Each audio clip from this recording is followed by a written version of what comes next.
আপনি কি কখনো রাতে শুয়ে ভেবেছেন আজকে বাচ্চাটাকে একটা কথা বলার দরকার ছিল কিন্তু বলিনি?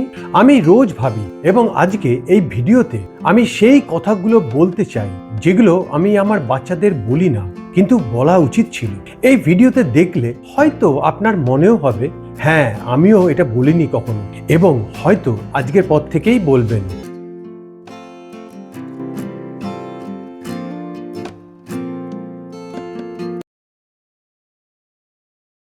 আমরা বাচ্চাদের ভালোবাসি, এটা তো সত্যি, কিন্তু আমরা ভালোবাসি বলি কখন?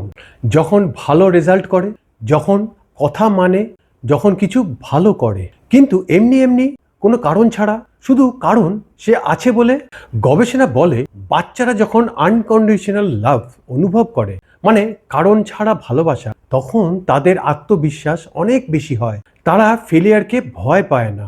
আজকে থেকে একটা অভ্যাস করুন, রাতে ঘুমানোর আগে কোনো কারণ ছাড়াই বলুন আমি তোমাকে ভালোবাসি, শুধু তুমি তুমি বলে।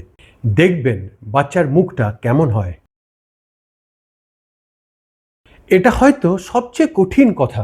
আমরা বাবা মা, আমরা সব সময় ঠিক থাকতে চাই, কারণ মনে হয় ভুল স্বীকার করলে সম্মান কমে যাবে। কিন্তু সত্যিটা হলো উল্টোটা। যখন আপনি বলবেন বাবা ভুল করেছিলাম, সরি, তখন বাচ্চা শেখে যে ভুল করা মানে শেষ না, এবং ক্ষমা চাওয়া দুর্বলতা না, সাহস।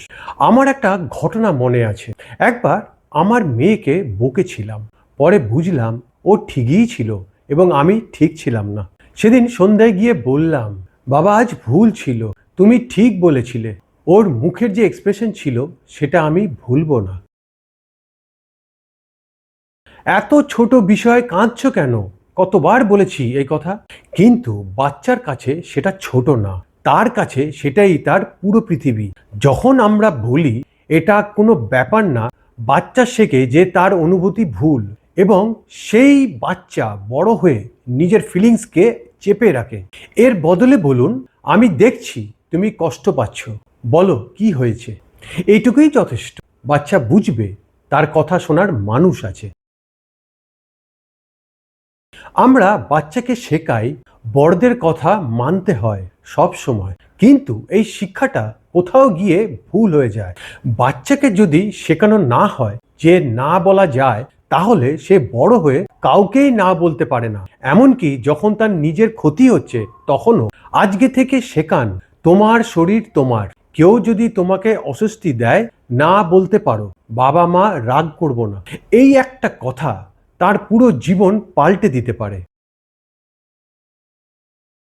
আমরা বলি ভালো রেজাল্ট করলে প্রাউড হব, কিন্তু বাচ্চা যেটা শোনে সেটা হলো রেজাল্ট ভালো না হলে আমি তোমার যোগ্য না। আমার বাচ্চা যদি পরীক্ষায় ফেল করে, তবু সে আমার বাচ্চা, আমার গর্ব। রেজাল্ট একটা সংখ্যা, কিন্তু বাচ্চাটা সে একটা মানুষ, সম্পূর্ণ মানুষ। বলুন তুমি চেষ্টা করেছো, এটাই আমার কাছে সবচেয়ে বড়। এই কথাগুলো বলা কঠিন আমি জানি, কারণ আমরাও এগুলো শুনে বড় হইনি। আমাদের বাবা মা ভালোবাসতেন, কিন্তু বলার ভাষা জানতেন না। আমরাও সেই চক্রেই আছি, কিন্তু আজকে থেকে বদলানো যায়। একটা কথা দিয়ে, একটা মুহূর্ত দিয়ে। আজকে রাতে বাচ্চাকে ঘুমোতে দেওয়ার আগে একটা কথা বলুন, যেটা আপনি সব সময় বলেন না। দেখুন কি হয়। ভিডিওটা ভালো লাগলে একটা লাইক দিন এবং কমেন্ট করুন আপনি কোন কথাটা আজ থেকে বলবেন। আর যদি মনে হয় কথাগুলো আপনার কোনো বন্ধু বা পরিবারের দরকার, শেয়ার করুন। হয়তো এই ভিডিওটা কাউকে একটু কাছে টেনে দেবে। আমি আছি পরের ভিডিওতে। ভালো থাকুন, বাচ্চাদের ভালো রাখুন।